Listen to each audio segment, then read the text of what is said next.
two comics out this past week. Darth Vader 23 and Dr. Aphra 26. And, of course, after we're done with these two comics, David is actually going to be able to let us know what comics are coming out this coming week. So we want to be able to give you that update. And let's just dive right into Darth Vader 23 because we have already begun the start of the end for this series. We've known for about a month and a half now that Charles Soule is done with Darth Vader, at least on this run, at issue 25. It's going to be a 2-year run. Started, I believe, didn't start. I think it started like February of 2016. I mean, it's coming up. It's like around that time where it began. Anyways, 2 years on the run. So this seems to be consistent with the previous Vader run that we got, the original back in 2015. That was a 2-year run, 25 issues. I have the hardcovers behind me because they're awesome. Okay, but Darth Vader 23. Here we are. We are on Mustafar. Darth Vader is trying to construct his castle, and he is using the helmet of trivia question. Momin, who is a Sith Lord. Old Republic character. Good job. So we're starting to get little tidbits. Little tidbits. I don't know what this hand gesture Tasteful is. tidbits. I don't know. This is usually what I do when I say, give me the money. You're asking for pennies or something there. Yeah, I'm rubbing my pennies. Saving my pennies because that's all I have after the money I spent on my comic books. But it's interesting. This issue is a different approach to Vader's story than I think any issue that we've gotten before in this Charles Soule run. To me, it felt comical. At times, there was a humor I think was driving a certain sequence when they're showing just how many different approaches did they take to Vader's castle before they got it just right. Always try and do our best not to spoil anything, but we'll put the spoilers on the screen just in case because I don't want you to yell at us. I like this issue. I feel like it's a setup issue. I think it's to let us breathe a bit. Because I think something spectacular will happen in issue 25. I actually follow a couple of guys on the story group and a couple of women on the story group. And there's a couple of tweets that have come out recently about just how incredible Vader 25 is, which really excites me. So I really think that this one is to let us catch our breath and really gear up for the finale. David, your initial thoughts on Vader? So they say don't judge a book by its cover, but I do. Okay. Because I like that cover art, and to me, this may be the best cover that we've seen. I know you really like, was it number 6? 5. With Vader's helmet. Is that the one with the IP shattered? Which is really cool. But I love that Vader's standing there with this big flowing cape looking up at his fortress, his castle. It's incredible. It gives me chills. And I also want to throw out, if you want another really cool Vader cover, 2. With the Clone Wars, the water detail on the clone helmets is pretty cool. That's a really nice one.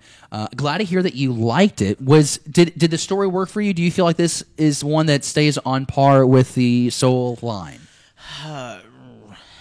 Because this is your comic line, man. This is my comic line. I enjoyed this one. I really like the Momin helmet character. I like that he's in this issue, he's very optimistic. And how much can I spoil? Can I talk a little bit, or do you want me to? I think you can, but I do. In case you don't know what we're talking about, I think if you go back to issue 22, a great spot to like jump in right before the series ends, because this character gets introduced. But it's like a helmet that belonged to a Sith Lord, and then it's like possessive. Like it takes possession of the body when it gets placed on it. Like you have to kill the body, and then then he's able to like. Well, I think I just spoiled that. There's one point where Vader kills a dude in this comic, and then the helmet gets placed. We see that the helmet's kind of sucking the life out of people. So he's had a couple different bodies so carriers. But he's basically working with Vader to build the castle.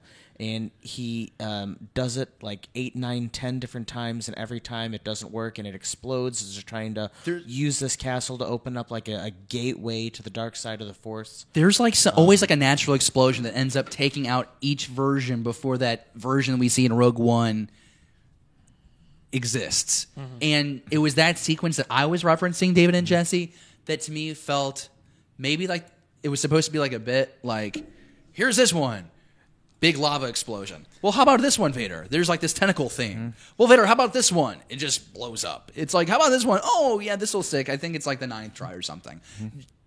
Jesse, you're not a big comic book reader, but you did open up this one. And you have actually followed the Darth Vader one pretty well because of how much we ooze about it. Yeah. What were your thoughts on 23? So I've enjoyed Vader. Okay. I'd say out of the whole run, I've mostly enjoyed it. This didn't really do it visually.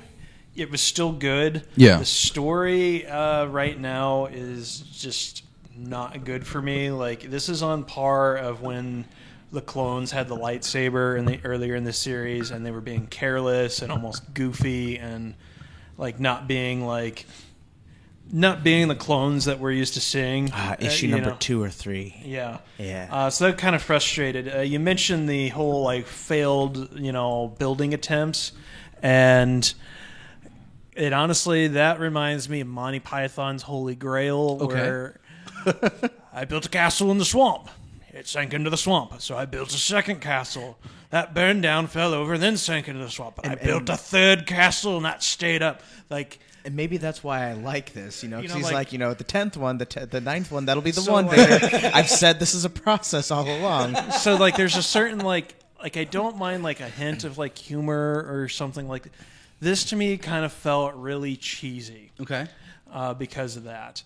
And that's the thing is I love dumb comedy, British comedy and stuff like that. But when it comes to Star Wars, I don't want it there. For me, it was a little bit of a buzzkill. So I kind of hope that we, and the final issues that we see out of this run, that there's that redeeming final comic. I think because of our conversation, I actually like the issue more because of the point that you make and then his response to it, because it is a little Monty Python.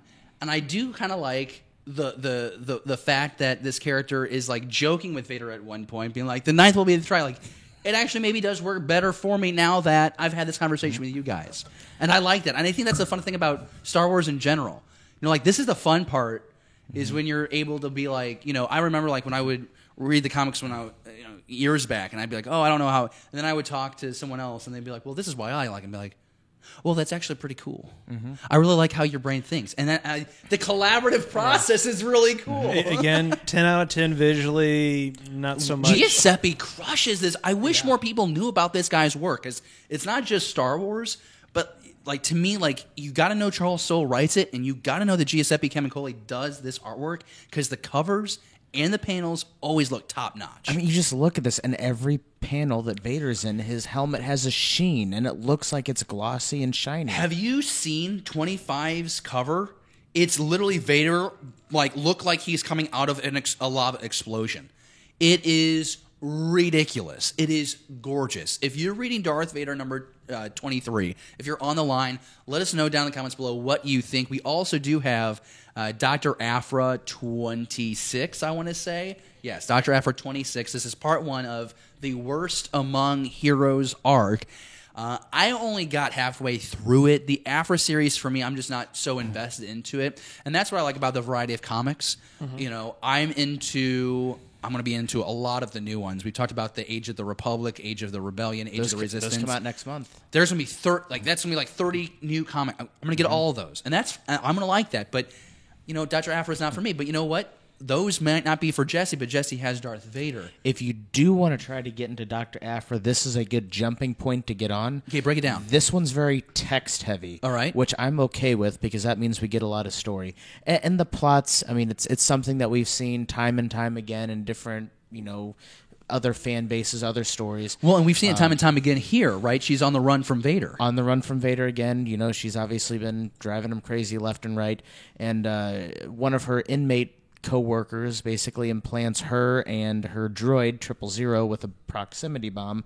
So if either one of them dies, both of the bombs explode, so they're both dead. If they get too far away from each other, they explode as well. So there's a little bit of humor and comedy in there, and I like 000. He's the one character that I like out of this, because he's a murderous robot. I love murderous robots. He's trying to go around and do his thing, killing people, but Aphra's not comfortable with that, but they can't get away from each other. But then Aphra's also upset because 000 wants to kill her, but 000 can't kill her, because if he kills her, then he'll explode because of the bomb in 000. And so they there's a little bit of comedy in there that kind of plays back and forth. And talk about the cameo in this issue, because I think, again, this brings up something. are we shrinking the universe, or does it make sense for Aphra to not rock, but to cross paths with this character, the doctor? He's the guy, Dr. Esvian. What's his name? I always forget how to say it. Oh, he's the guy that shows up in the cantina. Event. Yeah, let me look him up. I remember his He name. doesn't like you. I didn't make the connection that was the same guy. So you see him in A New Hope in the cantina scene. He's the one that almost kills Luke right off the bat. You know how short A New Hope is? If he kills He's Luke? got a cameo in Rogue One. Evazan, Evazan. Right. He's the one that hangs out with Walrus Face. But he came up in Rogue One too, as you mentioned. And so to me, I did see this. I didn't make that connection that that's who that was. So, it's like, is this a thing where are we shrinking? Are we shrinking the galaxy? I don't think so. I think here's the era that we're playing in. And it makes sense for Aphra's character, who is, this archaeologist, but also kind of like this rogue, scoundrel-ish. I can see her running into this character, and it works for me. To me, this did not shrink. And again, I read halfway through, and then I just scrolled through, and then I was like, oh, I've seen that guy before. I see. I don't think it's shrinking the universe because it is a big galaxy. Mm-hmm. However, it's a very expensive galaxy if you're going to planet hop. And a lot of times when we go to the planets, we see the indigenous races, the big teddy bear looking Ewoks. They don't have space travel capability. I really would like to know what fuel costs for like ships, because like if Jesse was flying the Slave One around the galaxy, planet hopping, how much does a gallon of fuel cost for you? And how many gallons does the Slave One hold? And how many miles per gallon do you get with the Slave One? Those are a lot of good questions, and so like you have a point where it's like it seems that, but then like Han Solo doesn't seem to be rolling in the money. He seems to be working gig to gig. Mm-hmm. So is it just like us with a car where it's just like, I don't know. Maybe that's a question we need to do some research on. Maybe we need to do some research on that one and come out with an exclusive video on it. I do not think that I have read the Aphra story so far because it doesn't appeal to me, and that's not because it's a female lead.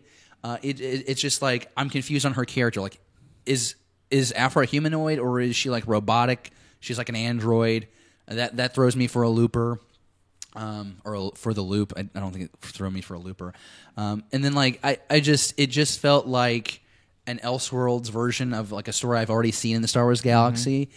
But if you go online and you go into the chat rooms, people are so obsessive about this series and are really firm believers that you're going to see her live action in the next couple of years, which I think is interesting because there are other characters like Sana Staros I'd like to see live. The one that came out we thought for a while was Han's wife. She faked to be Han's wife to get out of a scheme. You can read that in the comics. Thrawn would be fun to see live action. Would love to see that. I think of like characters that we've seen in like Lost Stars, and I'm trying to think of the one the female Imperial that we get. I am spacing out right now. I always talk about how much I want her involved in the stories. Can you type in like female Imperial aftermath? Risen? Not Risen. She was like the one trying to take helm of the Empire in Ray Sloan. Ray Sloan. Ray Sloan is a character that has been around for a long time. We're talking before Disney took over. And so Ray Sloan is a female, strong character that I'd like to see on screen. But fans love Aphra so much, and this is my point. Fans love Aphra so much, they want to see her on screen before these other characters. So if you like Dr. Aphra, if you're reading about Dr. Aphra, let us know down in the comments below. David, that's this week. What should we expect coming out this Wednesday for Star Wars? So Wednesday the 21st, we'll have Star Wars 57, Okay. which is called The Escape Part 2. That's a story that started last month. We'll have another solo adaptation, just kind of the movie on Number 2, on paper, right? Number 2. Okay. We'll get our 24th Darth Vader on the 28th. And then the last one will come out in December, so hopefully we'll get that omnibus sometime early next year. I think it's going to be March or April at But the I earliest. think the big thing to look forward to is starting December 5th and then kind of going forward from there. That's where we get like the Age of the Republics, where we get the Qui-Gon, the Darth Maul series. Mm-hmm. There's a Django one, isn't there? Yes. Django. I'm ready to that one. Are each one of those one-shots, are they going to be like... I don't think they're one-shots. I understood it as like there were... I think like I like the series is like Age of Republic. I don't think they're one-shots. There's honestly not a whole lot of information that has been released on them. I just know that combined it's like 30 or 40 issues of comics. I found the pic of Darth Vader 25 with him walking out of the fire, the magma with the lightning behind him. That is really cool. That's something that you're going to want to put up on your wall. If his armor is flame resistant or magma resistant, who's to say that Captain Phasma's isn't? I like how you brought that back. You sly You dog. are such a fan of Phasma. I don't get it. What comics are you most excited about? Let us know down in the comments below. There's a lot coming out in the next 6 weeks. We're pretty excited.